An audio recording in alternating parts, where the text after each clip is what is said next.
We've been talking in the last few episodes about technology in the school and in the home. At home, we discussed how technology is a parenting issue, whereby the parents are called upon to establish boundaries, limits, objectives, and an ethic of technology in the home. But a merely negative approach by parents is inadequate. If we as parents are simply saying, don't do this, don't spend as much time on social media or video games, this begs the question, what are we giving our children as an alternative use of their time and attention?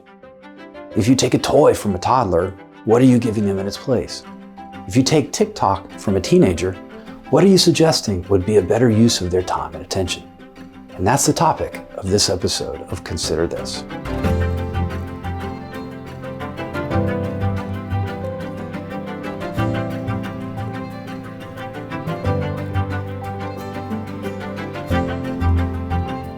From a very early age, children are developing a vision of the good life. What do I like to do? How do I like to spend my time?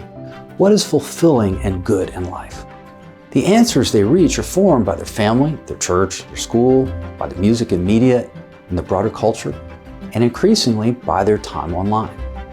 And it's a tale as old as time, a song as old as rhyme, that entertainers and advertisers present a vision of the good life to you and your children in order to sell their stuff. Coca-Cola, Apple, and the other brands sell their products by presenting powerful images and visions of the good life with their product as essential to achieving that state of life. And children take in powerful messages from music and movies. I remember when our son was little, he ended up watching Pirates of the Caribbean.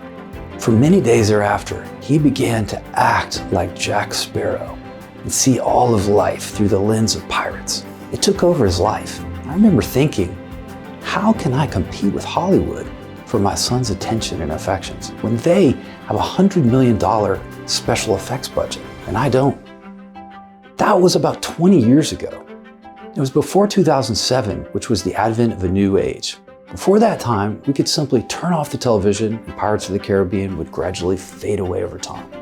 But in 2007, Apple introduced the iPhone and Netflix launched streaming video, ushering in the always-on, on-demand era. You now carry instant entertainment in your pocket at all times, and you can stream anything you fancy at any time, day or night. And since that time, companies have become more and more sophisticated in capturing and keeping you and your children's attention. In fact, Google, Facebook, Instagram, these companies are valued at well over $1 trillion each, but they offer their services for free. How are they making money? What are they selling? It turns out that they're selling your attention and your children's attention. Advertisers pay these companies for our attention. In fact, Stanford University has a thing called a persuasive technology lab. They have engineers combining behavioral science with artificial intelligence to engineer ways to capture and keep your attention. Attention is the commodity that these companies are built on. It turns out that your attention and that of your children is very valuable. If these companies think it's so valuable, then we ought to, pay attention to that.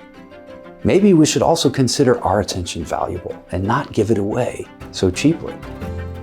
You may have heard the saying, where your treasure is, your heart will be also. Perhaps we should apply this idea to our attention. Where our attention is, there our heart will be also.